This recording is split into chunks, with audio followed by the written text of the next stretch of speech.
Well, I'm great. How are you guys? Merry Christmas Eve for those who celebrate. Only the bold and brave here today. Okay, just a couple of items for you at the top. Today we are announcing we've shipped 350 million COVID-19 vaccine doses to the world. That is more than one dose to the world for every American and more than any other country. Those 300, oh, wrong chart, other chart. Oh, here's the chart, okay. Here's the chart. These 350 million doses have gone to 111 countries and are part of our commitment to share 1.2 billion doses on top of our work on the ground to turn vaccines into vaccinations and bolstering manufacturing capacity at home and abroad. In the spirit of giving this holiday season, we continue to ask that every country and company do their part to get more life-saving vaccines to the world. I just want to pause because I think there's some sort of tone or ringtone or phone happening. Okay. Okay. Great. All right. Well, we'll figure out who that belongs to. Also wanted to note today we received further evidence that our jobs recovery is one of the strongest ever. The average number of Americans filing for unemployment over the last 4 weeks is near its lowest level since 1969. We've added nearly 6 million jobs this year, the most of any first-year president in history, and the number of people receiving unemployment benefits has dropped from around 20 million to around 2 million since President Biden took office. Thanks to the American Rescue Plan and our successful vaccination program, Americans are back at work at a record-setting pace, and we are not in the same place we were at in the beginning of the pandemic. And families have more money in their pockets. Americans on average have nearly $100 more in their pockets each month than they did last year after accounting for inflation. And we're obviously going to continue to build on this moving forward as well. Last piece to announce, today Transportation Secretary Pete Buttigieg announced $241 million in grant funding to improve ports at 25 projects across the country through the Port Infrastructure Development Program. These grants demonstrate rapid action on commitments in the Biden-Harris Port Action Plan. Investing in our infrastructure will strengthen our supply chains, help speed the flow of goods, and lower prices for Americans. And that's more important. Did you get what I did there? Port, yep. Investments to come thanks to the bipartisan infrastructure law. I didn't even do that. Someone on my team did, but it's still funny. Go ahead. Thanks, Jen. So President Biden last night said in sort of the most direct terms that he would support a filibuster carve-out for voting rights. What made him decide to come out publicly with that direct wording? And then is he lobbying any senators to come along with him on that? Obviously, there are people that on that issue. Sure. Well, in case you all didn't see the interview the president did with ABC that aired last night, and more pieces were out this morning, the president was asked, and so everyone has the phrasing of what he said, so you support a carve-out of the filibuster for voting rights. Well, I don't think we may have to go to that far, but I would. If it's the only thing standing between getting voting rights legislation passed and not getting passed is the filibuster, I support making the exception of voting rights for the filibuster. So just so everybody has the full context. The president has spoken to his strong view that getting voting rights legislation passed is a fundamental priority for him. It's something that is essential so that people across the country are able to exercise their right to vote, to participate in the democratic process. That's something he has always believed, always been committed to. As he said in his answer last night, we may not have to go to that, but he is prepared to support changes if that's the only thing standing in the way of getting this done. And then President Putin's press conference earlier, did the White House have a response to his assertion that it's actually the West that is promoting tensions in the region, and also his demands that Russia receive assurances NATO won't accept Ukraine? Well, facts are a funny thing, and facts make clear that the only aggression we're seeing at the border of Russia and Ukraine is the military buildup by the Russians and the bellicose rhetoric from the leader of Russia.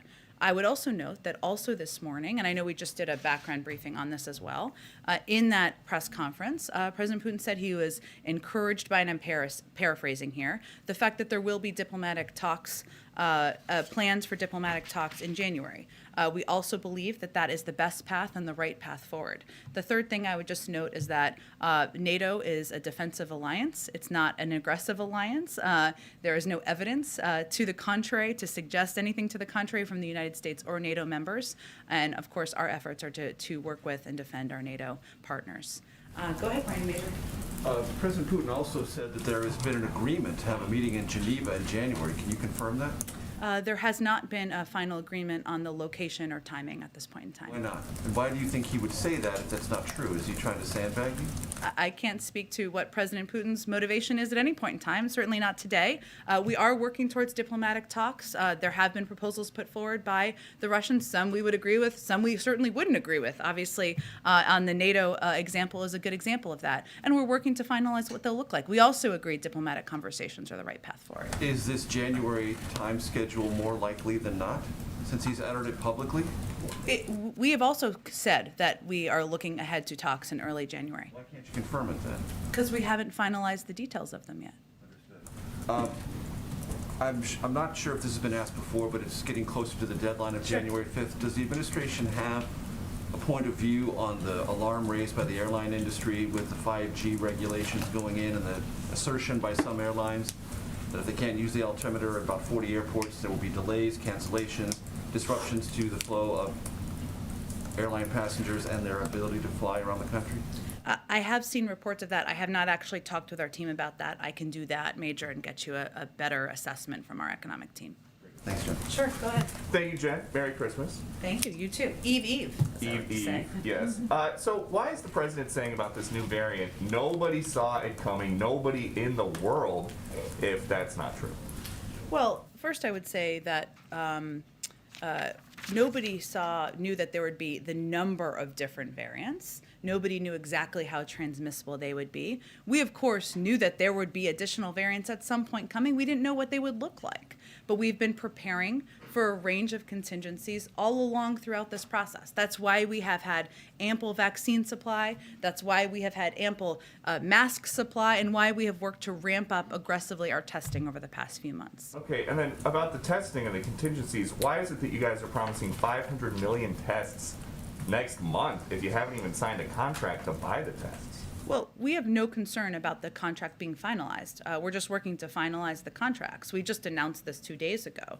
But we don't see any issue or any halt to getting that done and to finalizing that. That's a natural part of the process. What I can tell you, Peter, about the process to date, because I know there's been a lot of questions about this, is that when we saw a surge in demand in Delta, we took additional actions to expand the over-the-counter test market. You may not remember this, but if you look back to the period pre-Delta, actually a lot of these testing companies, there was so little demand, they were laying people off around the country and around the world because there was not demand. What the president also did was use the Defense Production Act to invest $3 billion to ensure we were upping the market so the market would have the capacity to produce more tests. And also, as you know, the FDA approved 8 tests. Otherwise, we wouldn't have had the capacity to do what we're doing for January. But if it's so easy to get the tests, why don't people have them now? Who here decided that Americans were going to want to have access to these tests in January as opposed to now before they go home for Christmas? Well, Peter, what we've been doing over the course of the last 4 months, even before the president's announcement 2 days, is massively increasing our testing capacity, quadrupling since the summer. And what the announcement was the president made just 2 days ago was making the biggest investment of any, certainly for us and probably from any country in the world, to address what we see as a surge in demand for tests. This is not just happening in the United States. This is happening all around the world where there is not enough testing capacity, and we have taken steps that are more significant than any country in the world so that we could have the testing needed to meet what people are looking for. And as we understand it, there's going to be a website that people can go to starting next week. There are a lot of Obama alum that work here. Is anybody that was involved... Don't know any of them. Yeah. Is anybody that was involved in the creation of healthcare.gov going to be involved in the creation of this new website? Well, I don't know all the staffing particulars about the creation of the website. What I can tell you is that we've been planning for the website to be ready when tests start to be ready. And the website will ensure tests are available equitably and that they will be obtained with ready access. That is what we're trying to do as we are finalizing the design of the website. We're obviously not going to put the website up until there are tests available. Okay, and then just one final topic. Is the president taking crime in big cities more seriously now that a Democratic member of Congress, Mary Gay Scanlon, has been carjacked at gunpoint? Well, let me first say that we're relieved that she was not injured, and the president called her and spoke with her this morning as well. It is absolutely unacceptable for any American, whether they're a member of Congress or not, to be victimized by crime like that. We have been stepping up federal law enforcement efforts for some time now, obviously prior to this carjacking. And we're giving communities historic levels of funding through the rescue plan to fight crime, make neighborhoods safer by supporting programs to interrupt violence, hiring additional law enforcement officers, and providing them with the resources and tools they've asked for. We're also helping communities through initiatives like the COPS program, which is putting 1,000 more cops on the beat. And the president's proposal in his budget is to add almost $300 billion in funding for these programs, more than it was even under the last president. And so just, if I may, final one, if the president is giving big cities historic levels of funding and members of Congress are going home and getting carjacked at gunpoint, then what else can the president do, or what else is the president going to do to keep people safe? Well, this is a priority for the president. I want to be clear that this proposal for additional funding for the COPS program has been something the president proposed several months ago. Obviously, we'd love to get that passed in the budget next year. We'd love to continue to step up a range of the programs we've had around the country, strike forces that have been helping individual cities, working with law enforcement partnerships to help individual cities, and that's something we're going to continue to do. The president has never supported defunding the police. He's always been an advocate for adequate funding and ensuring that police departments and community policing programs have exactly what they need. Go ahead. Yeah, I want to follow up on Alex's question on the filibuster, and I'm curious how the White House is going to deal with the slippery slope issue. We obviously already sidestepped the filibuster for the debt ceiling. What is the president going to say to Democrats who say, if voting rights is important enough for a filibuster exception, why not gun violence? Why not climate change or immigration? Well, he's happy to have that conversation with Democrats, and certainly we expect that to be a part of the conversations that will be had in the year ahead. The president was asked about voting rights specifically and the filibuster specifically. He said, I would just reiterate that he doesn't think we'll have to go that far, but he was very crystal clear in his answer that he supports making the exception of voting rights for the filibuster, as was the question. I think the key piece we know at this point in time, which you know, is there aren't enough votes to change the Senate rules at this point in time. There are different ranges of options they're discussing in terms of rule changes, and we'll see where that ends up in January. So is the president open to also having a filibuster exception for those other Democratic priorities? I'll let the president speak for himself.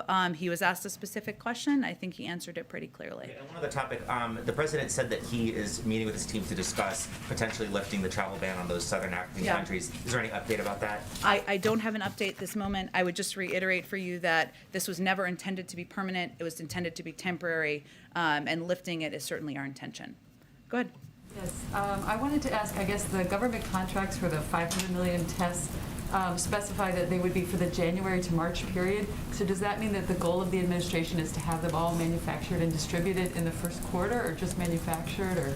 It's a great question. What I know here is that we expect to get the first set of the 500 million in early January, and we expect that the rest will come in the weeks to follow. I would be surprised if it was that distribution was required in that time, but I will check with our team to see. Also, some epidemiologists have criticized the administration for not being as focused on masking, and I wondered if the administration is considering, for example, sending N95 masks to Americans, which would have a longer use time as opposed to the testing. We have an abundance of masks at our disposal in the federal government, and we work with community health centers, rural health centers, a range of medical organizations to make sure that people have the supplies they need. And if that's something that, as we're engaging with a governor or a local health official, they need, we have ample supply in the government. So we are just addressing needs as they come up, but we have not seen a shortage at this point in time. Go ahead. Okay. I'm sorry, just jumping on what Peter had said, another thing that the president said in his interview was, I wish I had thought about ordering 500 million tests 2 months ago. And I just wondered, we all knew variants were on the rise, the Christmas holiday season was coming. Why didn't anyone think of it in advance? Well, I would say we did take steps to rapidly increase our testing capacity. as of the summer. And I would just go back to kind of the chain of events here to remind people of, and we forget, June was a long time ago, but before the Delta variant was on the rise, there was not a demand for testing in this country. There really wasn't. Then Delta obviously increased the demand. We also had to take steps as a federal government to build up the market because the market wasn't there to meet if the demand rose. What the president did with the Defense Production Act is to do exactly that, investing $3 billion several months ago to make sure we were building up the market, to make sure we had the capacity. There wouldn't have been 500 billion tests to order several months ago. So the $3 billion investment, the use of the Defense Production Act, actually increased capacity in the market. And that allowed us to quadruple our testing capacity and allowed us to get to this point where we're able to make the significant order that we made. I would also note that I said before, though, that, and also the FDA authorized 5 new at-home tests since October. So the fact that there's additional tests available has also meant that there's additional capacity out there and different kinds of tests we can order from. Go ahead. Jen, just to follow up on that, because it is the president who said himself that he wishes that he had thought about this idea 2 months ago. And public health experts have been saying for months, including 2 months ago, that there was not enough testing supply. So why did nobody think of this, or did the president miss the mark here? I think what I conveyed just to Alex, but I'm happy to reiterate to you, is that the president and the team did take steps to increase capacity. Of course, if there would have been 500 billion tests and we would have known that there were these, very transmissible variants, that's one thing. But the president knew that we needed to increase testing capacity. That's why he used the Defense Production Act to expand the supply of at-home tests. Without that, we wouldn't have the supply in the market. Yeah, I think the facts here are, though, important. I understand what you're asking, but I've answered it a couple of times. And I'm trying to give you the facts and details so you can share them with your viewers. So using the Defense Production Act, without that and without 5 approved tests that have happened since October, there wouldn't have been the supply to order then. Those are all pieces that are important components of the process here. That's what I'm trying to convey. I guess, is the president not aware that there were these supply constraints? Because he's saying yesterday that he wishes he had thought of this 2 months ago. Is he not aware that there wasn't the supply at the time to purchase those 500 Well, million the tests? president wouldn't have taken the steps in September and October he had taken if we weren't aware that we needed to have increased supply. But also there wasn't the demand back in June for it, right?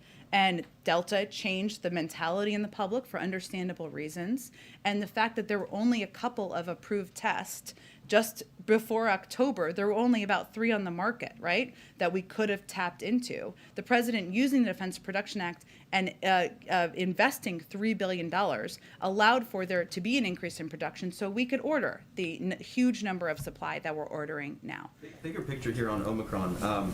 The president acknowledged yesterday that perhaps the government's response has fallen short in some regards. He said nothing's been good enough. You could argue we should have known a year ago, 6 months ago, 2 months ago. So did the administration do enough to prepare for Omicron, or is there now an understanding that perhaps there was more you could have done?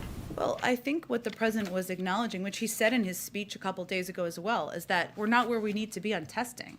No one is saying we are. That's why we have tried to take additional rapid steps and be as bold and ambitious as we can with the available supply that is on the market. In terms of what steps were taken, when Omicron was discovered, which was right around Thanksgiving, right? We took urgent action on travel, told Americans to get their booster or vaccine. That Monday, the president addressed the country to where we were with the virus. That Thursday, he released a winter plan. CDC has hosted at least 24 standing meetings or briefings on Omicron. CDC established a new standing Omicron conference call that includes more than 250 state, local, tribal, and territorial health officials. And so we've taken a number of rapid steps as soon as we knew that this was a variant, even before it hit the United States.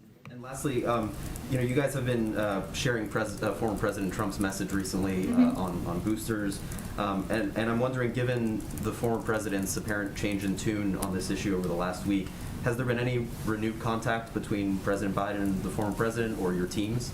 No, but we are grateful that the former president got the booster. We're also grateful that he made clear in a recent interview that they're effective and they're safe. And that's an important message for anyone to hear. This is not a partisan issue. This is about saving lives, communicating accurate information, pushing back against inaccurate information. And in this particular case, the former president did that. Go ahead. with the former president defending vaccines, Tuesday, President Biden mentioned that's one of the only things that he actually agrees with Trump on. Would the White House consider a partnership with the former president to get some of those folks that are vaccine hesitant to actually get the jab? I don't know that we think it requires a partnership. I think we believe that, the former president being out there and stating what is factually accurate about the efficacy of vaccines, of getting boosted, which he recently did, of course, is a good thing, right? And it's a good thing to have a range of voices out there. Democrats, Republicans, independents, celebrities, non-celebrities, whomever people will be listening to out in the country. We continue to believe that the most effective voices are local voices, local people. That's who everybody listens to, people in their community, your neighbor, your friend, your cousin, your pediatrician. But certainly we would applaud and have the former president's comments. And with regards to the new initiative, how many tests will each American be able to get? It's a great question. It's something that we're looking to finalize guidance on, and we'll have that available as soon as it's ready. So lastly, you talked about the rise in Delta and Omicron and how, there were steps taken based off that. Yeah. But what we've heard from some viewers is that, look, they feel like we're back here again because last year, the holidays, people were rushing to get tests. And so for them, this could be predictable just because so many people are trying to gather. And the question is, again, why wasn't there some foresight? Or for them, it seems like there may not have been foresight with meeting the demand of the holiday season. Well, I don't think last Christmas people were rushing to get tests because I don't think there were, maybe there was one, I'm not sure, over-the-counter approved test. Last Christmas, there were not vaccines available to the country, right? And what the CDC was advising was that people should not even gather with their family members. Certainly, they shouldn't travel. Now we're at the point where 200 million Americans are fully vaccinated.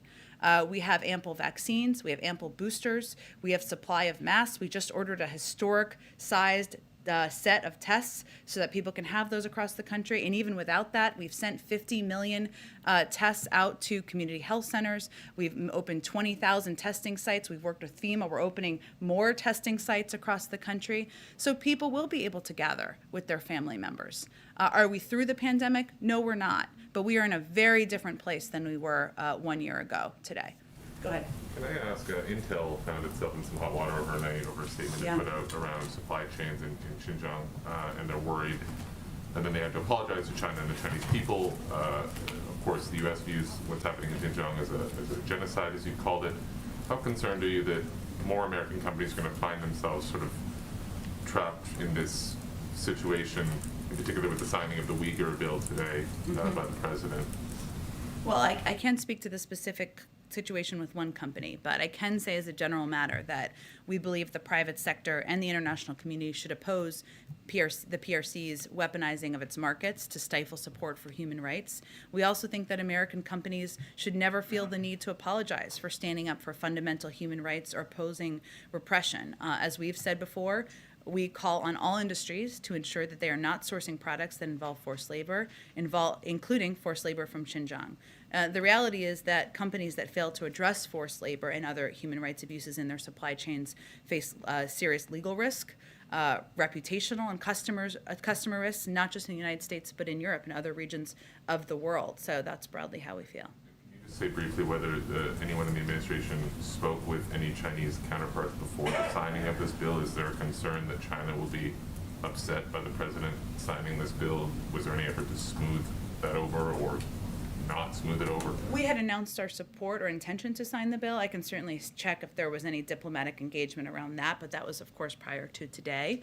And certainly we have made no secret of our concerns. The president has spoken to them. We worked and gathered the G7 leaders to sign a statement on this about the human rights abuses in Xinjiang. So I don't know that it's a surprise. Why did he sign it on camera? He signs bills on camera, off camera, sometimes on camera. We support the bill, and obviously we've been leading the effort in the world to call out human rights abuses. Go ahead. Yeah, with seeing the spread of the Omicron variant, can you speak to changes that you all here at the White House have made? I know yesterday we saw a number of the CEOs and other folks that the president met with virtually. Have you guys reduced the footprint in the White House, a return to Zoom meetings? Can you talk all about White House changes? We already had very strict protocols in place here at the White House, above and beyond what even is advised by the CDC. Obviously, we all wear masks. Anytime you're going to meet with the president, you are tested. Anytime you're going to travel with the president, you are tested. There are probably fewer people here as people have joined their families for the holidays, but we haven't made any policy changes at this point in time. If it's advised by the CDC, we would do, and certainly we will continue to evaluate what we need to do to keep people in the workplace safe. The Zoom meeting yesterday was like a safety precaution, would you say, or was it a logistical reason? We actually do meetings with CEOs or others frequently on Zoom. Sometimes it's harder for them to travel, but I'm not aware of that decision being made for safety reasons. And I noticed yesterday the NEC director was wearing a mask as he sat on the stage opposite the president. Was there a particular reason? I know he was like very far away from President Biden. We wear masks in meetings. That is what we do in the White House, or have been doing in the White House, and that has been our protocol. Go ahead. Civil rights activists are calling for action on voting rights legislation by MLK Day. Does the president believe that's realistic or possible, and is he committed to that timeline? The president is going to continue to work with Leader Schumer and his team and other Democrats in the Senate to move this forward. I'm not going to give a new timeline or an additional timeline from here. Certainly know there are a lot of passionate advocates out there who have been out there protesting and calling for movement on this. We agree with and understand that, but we'll be working in lockstep with Leader Schumer's office and moving it forward. We've now seen the second COVID-19 treatment pill approved by the government. What is the administration doing to make sure there aren't shortages, or that they can address the already existing shortages of those pills? And can you just clarify, will both pills be free for all Americans?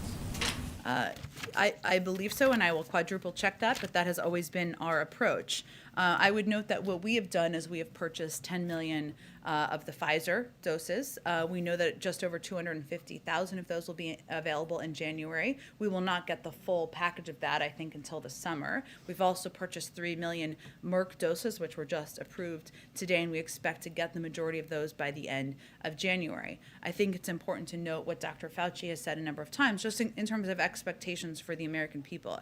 It's a very complicated synthetic process to make specifically the Pfizer antiviral. All tools are on the table, including the use of the Defense Production Act to get Pfizer the things they need to produce this antiviral as quickly as possible, but it takes a significant amount of time to do that. That's just science, and we have purchased as much as we can purchase, but we just want to set that expectation. The most important step people can take is to get vaccinated and get boosted.